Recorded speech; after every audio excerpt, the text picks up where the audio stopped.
The crystalline throne room of the Zalarian Empire trembled as another explosion rocked the capital city. Queen Maeva stood at the panoramic window, her silver skin reflecting the orange flames consuming the outer districts. Her forearms gripped the railing, knuckles white with tension. "Your Majesty, the Kronak forces have breached the third defense ring," her military advisor announced, his telepathic message tinged with despair. "Our shields will fail within the hour." Maeva's violet eyes closed in resignation. 3 years of peace shattered in a single day. The Kronaks had waited, planned, and struck when the Zalarians were at their weakest. Behind her she heard familiar footsteps, soft, deliberate, distinctly bipedal. "Kai," she whispered without turning. "You should evacuate with the diplomatic corps. This is not your war." Her human husband moved to stand beside her, his comparatively small frame dwarfed by her 8-foot height. Where Zalarians were built like living sculptures of liquid metal, Kai seemed almost fragile. Soft skin, no natural armor, only 2 arms, no telepathy. The marriage had been political, a symbol of the historic peace treaty between Earth and Zalaria. Many had mocked her choice, calling humans primitive mammals barely worth notice. "You're my wife," Kai said simply, his brown eyes studying the tactical displays. "Your war is my war." Maeva's mandibles clicked, the Zalarian equivalent of a bitter laugh. "What can you do? You have no exoskeleton, no plasma glands, no—" Kai was already walking away, pulling out his human communication device. "Commander Chen?" "Yes, it's me. Authorization code November 776. Release the locks?" "All of them." Maeva turned, confusion rippling across her features. "What locks?" Kai smiled. That unsettling human expression that could mean joy or something far more dangerous. "Did you really think Earth would send me here without insurance?" "I wasn't just a diplomat, Maeva. I was something else." The room's main screen flickered to life, showing Kai's personal quarters. The walls were opening, revealing an arsenal that made Maeva's advisor step backward in shock. But it wasn't Zalarian technology, nor was it standard human military equipment. It was something hybrid, something new. 3 years, Kai said, stripping off his formal robes and pulling on what looked like a second skin of black material. 3 years I've studied your technology, your biology, your combat doctrines. 3 years Earth's best scientists have been working with the samples I've sent. We knew this day might come. The suit sealed around him, and suddenly Kai didn't look fragile anymore. The material rippled with adaptive camouflage, synthesized from Zalarian biometal but enhanced with human nanotech. He picked up a weapon that shouldn't exist, a rifle that hummed with contained plasma, but with human modifications that made Maeva's military advisor gasp. "That's impossible.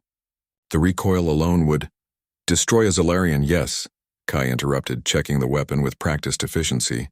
"Your bodies are optimized for energy absorption and distribution. But humans, we're built for kinetic compensation. Our bones flex, our muscles adapt. What breaks you, we absorb." Another explosion, closer this time. Through the window, they could see Kronak warriors advancing. 10-foot-tall insectoid nightmares with razor-sharp limbs and thick carapaces that laughed at Zalarian plasma weapons. Kai touched his earpiece. "Chen, deploy the contingency." "Yes, all of them." "My position." The ceiling erupted as drop pods punched through, delivering not human soldiers, but something else. Automated weapons platforms of human design, but incorporating stolen Kronak carapace samples for armor and Zalarian targeting systems for accuracy. "You've been spying," Maeva breathed, not sure whether to be impressed or horrified.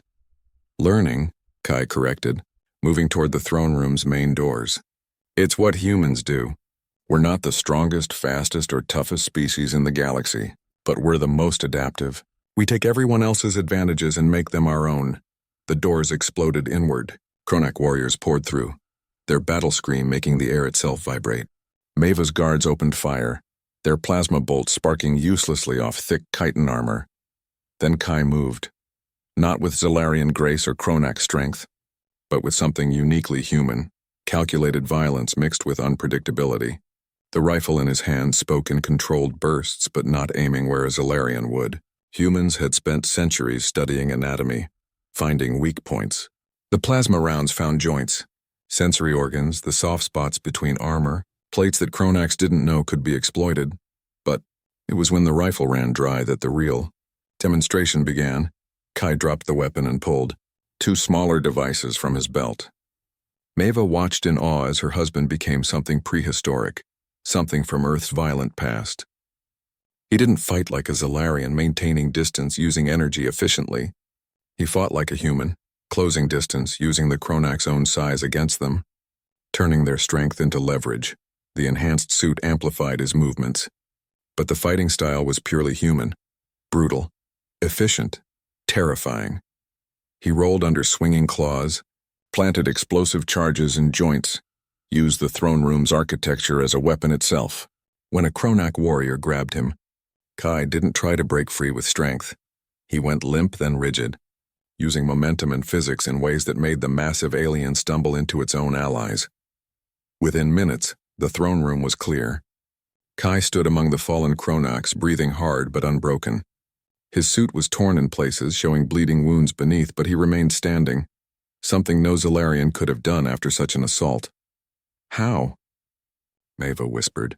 Kai turned to her, and for the first time, she understood why humans had survived on a death world like Earth, why they'd gone from cave dwellers to spacefarers in a blink of cosmic time.